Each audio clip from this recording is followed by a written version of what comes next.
This portion of the Southern Rock Racing post-race show is brought to you by Nitro Gear and Axle, differential parts you can depend on.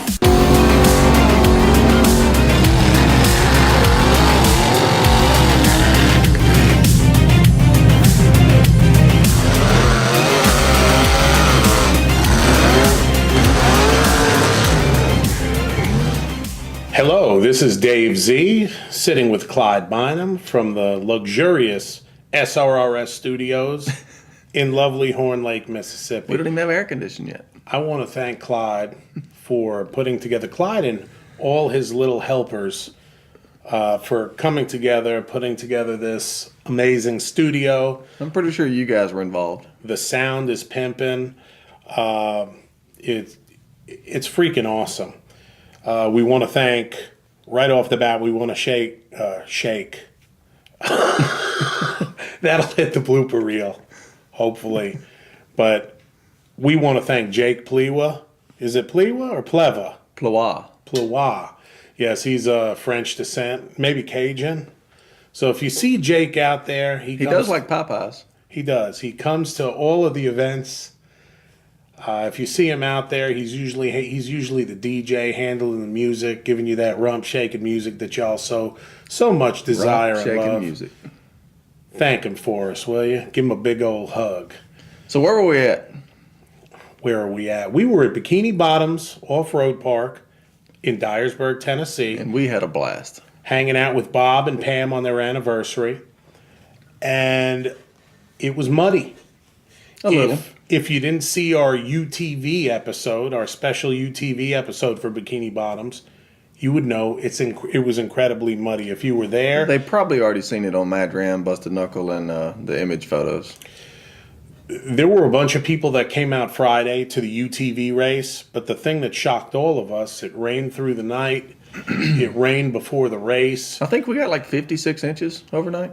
It was like 2 inches of rain. Seriously, all jokes aside, it was bad. It was a lot of rain. And I left my house. I live in Jackson, Tennessee. I left my house at 5:30 in the morning, and it was raining when I hit Dyersburg at 6:30. It was still raining when we started racing. We actually pushed it back a little because the forecast was showing a break, but finally we give in and just started racing. At 9:30 in the morning, I was standing with the park's owner, Bob Williams, and there were about 750 people in attendance. And we were like, well, you know what? It's not the 5,000 that we wanted and expected, but, you know, there's a freaking proverbial monsoon going on here. Not only was it raining, it was very windy and it was a storm.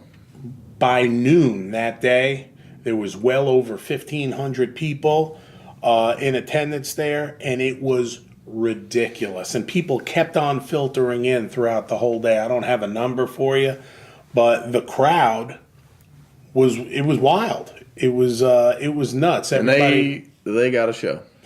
They got a real show. And you know, during intermission here between our segments, we're going to show you a couple of pretty intense clips that we'll talk about when we get back. But the race is getting close. I mean, it's getting tight. After three races for the SRRS Cup, it's neck and neck, and some feelings are starting to get hurt at this point. You think so? I think they're having a good time. Oh, they're having a great time. Don't get me wrong. They had a really good time at Bikini Bottoms. A lot of the drivers actually mentioned how much fun they had and how it had been many years since they had that kind of fun. For sure. But in the same breath, we are talking about it being neck and neck as far as we had a change in the leader in points. We did. And I've been talking about how nice he is, and he really is the nicest dude on the circuit, Mr. Brandon Davis. But one look at him, I didn't even want to look at him. Because it hurts. It hurts. He understands what it is to be in first place and be on that leaderboard for multiple races. Yep. And then get shoved out of the way. So, and being taken out of the way. So we'll talk about more of that here in a few minutes. It's getting intense. Ooh, can you feel it? I can feel it. So stay tuned. there'll be more show.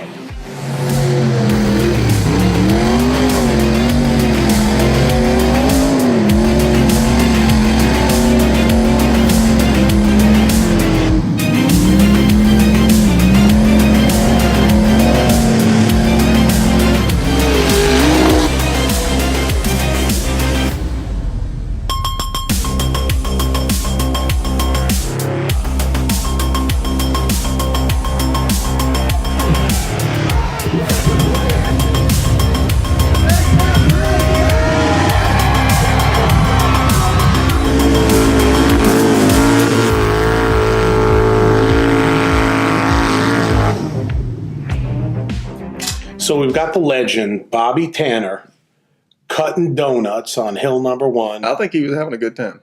He was having a good time, but busted 2 axles, 2 rear axles. He broke one, and that wasn't enough. He still kept trying. So what did he have to do? You think he just called it a day? No. He was ready by hill number 2. Now, a lot of these guys, I mean, that happens a lot. They'll have a failure on the first hill, and but they'll get out there and hustle and get them back together. Nick Soseby, who was a late entrant, he was one of the first to go, and he was the first one to climb the first hill. Yes, and he showed everybody what time it was and what the line was going to be. Tried a few different. He was really close to getting the second hill. Oh, for sure. The second hill was ridiculous. The second hill, we'll get to that in a moment. But Randall Key, just so consistent and so smooth. He got caught in one spot on hill number 1 that he got hung up in those ruts, but I mean, he kept trying, and he finally went out the top. If Randall didn't get caught in those ruts, it would have been his hill. There's hill number 2, he had a really good run going, but he got a little off camber and took a tumble down the hill. And of course, he didn't quit at that point. He still kept trying, but I think if I remember right, he finally timed out. Mm-hmm. And then Todd Durham had one heck of a run on hill number 1. I mean, it was 218 seconds, but it was all hard. Well, it was yeah. I mean, it obviously only 5 guys made it out the top, so it showed the difficulty of it. And then Timmy Cameron had one heck of a hill number 1 try. He had that. People have been talking about this all week.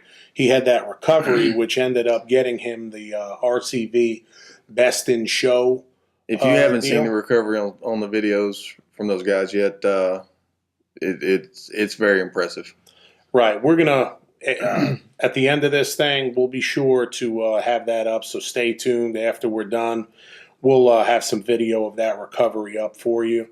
It was a combination of ridiculous driving skill and luck. I hate saying it, but I mean, that was insane. And it was. Kudos, don't want to take anything away from Tim Cameron. That was one heck of a recovery. And even though he had this stutter step, he still managed to make the hill in under 57 seconds. Yeah, which was about the second fastest time. It was the second fastest time on that hill. And remember, only 5 people finished this hill out of the entire crew of bouncers. Which brings me to the guy. Who's the fastest on hill number 1? It's my odds-on favorite to win the season. He's got this hit list. He got his hit list, and he's taking everybody out one by one. And he took Brandon Davis out of his spot this week by this time right here, and he was just so consistent. He was one of the 3 individuals that finished both hills. Yep. And that's Travis, the Hitman Lovett. Travis was riding a Soseby built buggy, and Nick's taking care of these buggies. Nick made a comment to me this week that he's going to do everything within his power to ensure that Travis is on the podium at the end of the season. So if I was a betting man, I'm not going to Pete Rose myself.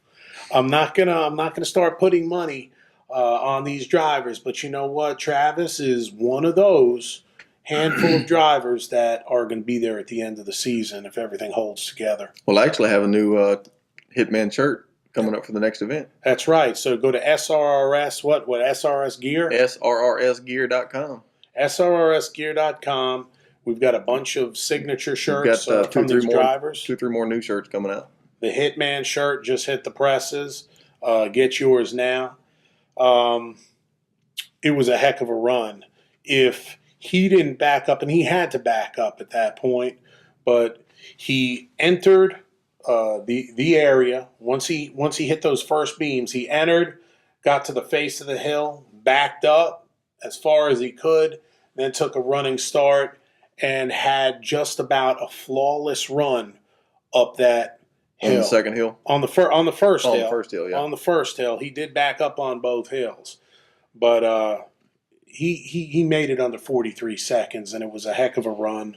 I don't want to take anything away. I don't think he could have got much better. I mean, he had a perfectly smooth run over the concrete and stuff. And you just about had to hit that line perfectly, is why all of the drivers, most of the drivers, it was just so slick and muddy at the bottom, so it was hard to make the turn. Absolutely, and there was a rut. Once you got up the first rock face, it kind of drug you to the right, and then you got on that second. It was hard to keep it pointed in the right direction. It drug you all the way to a rut, which is where Tim got into trouble, where he had to make his recovery, and Travis just hit it perfectly, and he was able to make it up over both rock faces without an incident. It was a heck of a run. Yep. Don't want to take anything away from any of the other drivers out there who were doing their thing, because there were some really, really, really, really exciting runs. There was a lot of exciting runs. You know, it was Tanner time all day. We had Shelby with a rollover. Bob has done his homework, and Bob has done some amazing things to the viewing area as well. It's a great park for viewing, for sure. It's definitely a world-class venue, and I'm sure we're going to be back there in the future. So we had some great performances by Joe Pierce. He had a couple of great recoveries. Let's not forget some of the memorable runs like Danny Smith. You know, how can you harness over 1,000 horsepower in the slick mud like that? He did an endo. He was able to accomplish enough speed to front flip up the hill. Front flipped up the hill. How do you do that? The parking was great. Right. Then you had Ryan Bramhall. Another great parking job in the Hulk buggy, who parked it, just right on its butt, just straight up in the air. Is pretty amazing. Yeah, we kept the recovery guys, the RCV recovery guys, pretty busy. Jake Berkey had a great. I don't even want to talk about it, Jake. I love you. He had a couple of tires get a little low. It was didn't slow him down a bit. It was pretty amazing. I thought he was going to keep going on those things, but it was some true rock bouncing style beatdowns. I mean, they just kept on and kept on and kept on. So there's a lot of great runs. I know that Christy at Off-Road Image, as well as Matt and Cole, had such a great time filming. Yeah. And, it was pretty funny because I was watching these folks, and they were just like little kids just watching this thing. When Shelby flipped and got out of the buggy covered in mud, she goes, "That's the most fun I've had in years." So why don't you guys stay tuned, watch this, and we'll be right back.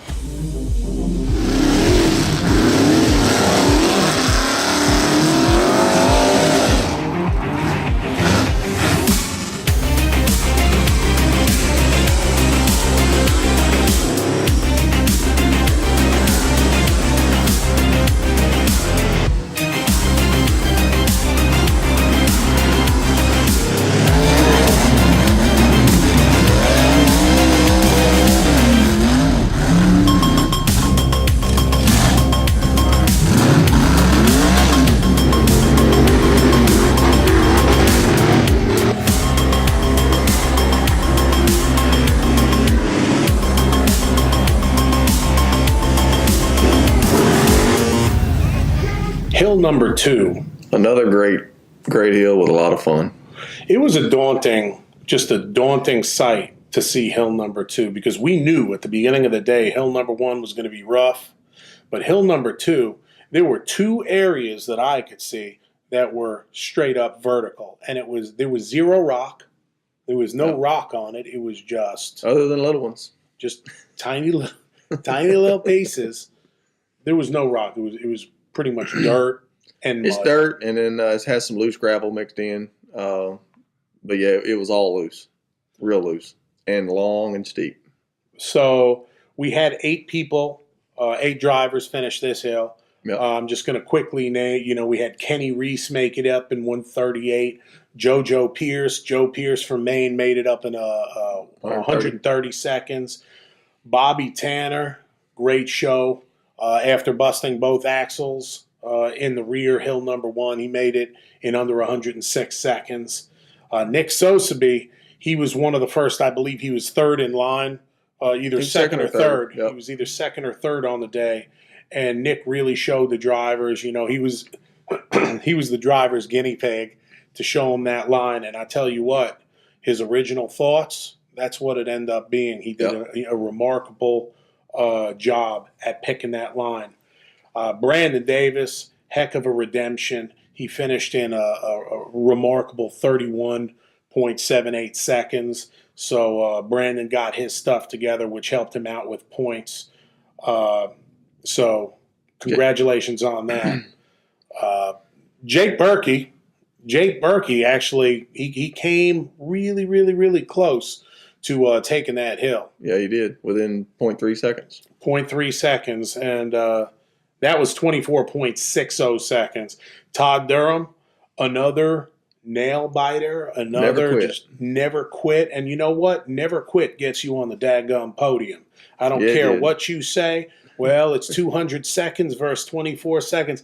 It doesn't matter. Consistency is going to win the day. And you know what? Todd Durham, congratulations, brother. That got you on that podium right there. 228 seconds. Got him 79 points for the day, which was enough. That's right. And another story of the day was Travis Lovett. Came out, smoked hill number 1. Hill number 2, it would have been his if he wouldn't have backed up, if he would have made a straight run at it, it may have been a different story. But you know what? At the end of the day, it got him second place on the day, and it moved him up in the overall point standing. So congratulations, Travis. Earned him a total of 92 points over there for that day. That's right. So it was a hell of a showing. Once again, consistency is going to get you to the podium every time. And talking about consistent, he was running a TC built rig, and it was TC himself. And he built it pretty fast. He built it quickly. He's still making, he's still tweaking it. He's still tuning those shocks. He's doing his thing. But he put down a smoking run on that second hill. I mean, it was pretty impressive. I know all of the drivers have been watching their runs and the other drivers' runs, and as have we. And I must have watched every driver's run 10, 15 times. And that run of Timmy's, it was pretty close to flawless. It was. And it was early on what made it impressive, it was earlier in on the day when that hill was slicker. Now, Jake, when he ran at the end, it had time, the sun to do its thing and maybe give him a little bit of an advantage that day. Some days the drivers have an advantage at the beginning, and some days they have an advantage at the end. And I believe that, the end of the pack on hill number 2 had the advantage. That I really do. I think it made a difference that day. But that shows the type of driver that Timmy is. Solid, clockwork. He clocked at 24.29, 24 seconds, fastest one for the day. That's it. And that got him 96 points on the day. So where does that leave us? I'm pretty sure we had a change in the point standings. We after did this race. We did, and you look at folks like the Spiegels, like the Spiegel brothers. They they weren't able to make this race, but Ethan Spiegel is currently in 10th place on the season, and our guy from Kansas, your friend and mine, Ryan Bramhall, he's sitting on 138 points.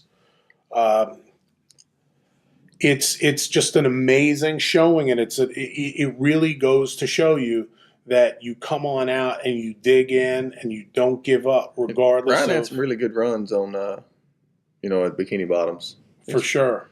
put together a lot of action.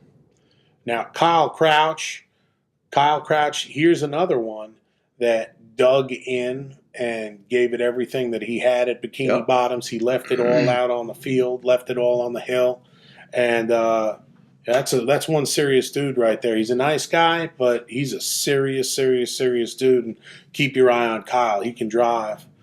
Mr. Maine, Joe Pierce. Mr. Maine, the main man. He's still sitting up there in the top. He is. And then you got Craig Hughes. Sitting on 142 points. And Adam Ringer, another serious student of the game. That rig he runs, Showgirl, it's a tough rig. Man. So Adam, keep your eye on Adam. I mean, he's not there to hang out, and he is, have a good time, but Adam Ringer's serious now. Adam Ringer is he's coming to win. Sure can. And Todd Durham actually made a big leap in the points, getting up on the podium at this event. He sure did. Congratulations. Third place on the day for both hills, which got you into about sixth place. Yep. And then we have the Dark Knight team. Got a little team action going on. Yeah, that's supposed to be running the south and William Stewart running the north. So that's really interesting. We're going to keep our eyes on those two right there. And then we have the man from Berkey Racing, Jake Berkey Racing. He made a lot of changes Riot. to that rig over the off season, and it's showing. He's keeping it together. 216 points. The showing he made on hill number 2 catapulted him into 4th place. Yep. Now, the story in my mind, this is where it gets really, really interesting. We've got Plowboy, who's run into some major mechanical issues, who would have been in my top 5 at the beginning of the season, but he's run into some serious issues. And, out of nowhere, you got Brandon Davis, who came to... Brandon was sitting on top before this race. Brandon, we've talked, and he came into this thing wanting to learn the ropes and get his feet I'd say he's wet. learning pretty fast. I'm telling you right now, you may attribute a lot of this stuff to a rookie mistake or a rookie move. I don't see any rookie move in this man. I see a driver right there. He is a driver. He ran the UTV class all last year as well, and he can drive. I think he could drive just about anything you put him in. Don't count him out because he had one bad run. Not everybody can pull 2 out of their hat every single time. There's still 8 more hills between here and that name going on the cup at the end. But man from South Carolina, Travis Lovett. Travis has he told me one thing race number 1 when we were at Stony Lonesome, and he said, I'm just a good old redneck boy from South Carolina, going to do my thing, and he knows how to have a lot of fun. Travis has a good time, but you know what? Travis knows how to drive. He does.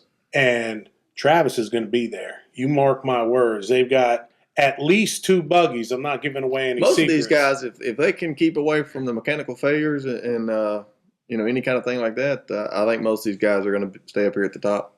Hey, Timmy, let me ask you this. How's that cup feel right now? How's that cup feel? That's a nice cup, isn't it? Timmy wants to keep that cup. He wants to keep it another year. You can see he's made it back to the top, so he's taking it serious. But can you hear that, Timmy? Those are footsteps. Those are footsteps of some hungry men, and they're coming for you. So hold on to it tight right now, because or you need to step your game up because they're stepping theirs up. Where are we going to be next, Clyde? Next race is on the Northern Series presented by National Tire and Wheel, which will be at Moorhead, Kentucky at Dirt Nasty, June 10th and 11th. June 10th and 11th. That's where Timmy Cameron, who was our overall winner, he stood at the top of the podium last run. At the top of the points. And it put him at the top of the points. So they're all chasing Tim Cameron. Tim, outstanding job. You had a couple of amazing runs. I didn't want to shake your hand that day. I didn't want to jinx you. But you showed us that there is no jinx. It's tenacity and consistency that will win the day. So congratulations on that. And to all the drivers, ladies and gentlemen, we want to thank you for doing what you do. I personally want to thank you. I know Clyde does too. I mean, it's really awesome to see these guys, even with the weather we dealt with at Bikini Bottoms, to see these guys come out there, endure the weather, and just keep hustling. You know, even the guys that broke on hill number 1, they got out there and they worked in the mud and rain and got them going for hill 2 if it was possible. Now, all those tires, I mean, speaking of tires, you've got the king of the stickies, Mr. Scott Goforth. Mr. Scott Goforth, who was there supporting the action. Yep. And just make sure to look him up. You know he'll take care of you as far as, race lines. That's where I got my race lines. Old Scotty G. We put the race lines and the stickies to a lot of work this weekend. Oh, Lord. And it was very interesting to see the difference in between whether it was going to be a sticky day or whether it was going to be a bogger day. A bogger day. A lot of guys. There was a handful of guys that put boggers on and give it a run with the boggers because it was, a loose dirt hill. So Dirt Nasty, I want you to see Clyde and I. We're going to be out there. Old Tal Humphreys. Oh, Tal. 1 L short of tall. Yeah, Tal's going to be out there shaking things up. Get you some good barbecue out there. We're going to have the swag. Say what's up to old Busted Knuckle and Mad Ram 11 and Christy. She's going to take your picture. You just better get your cheese on. And from this old man right over here, myself, young. That's right. He's 42 years young. Shh. And from I us, feel old enough. We want to thank you all for tuning in. We'll see you with Dirt Nasty. God bless and take care.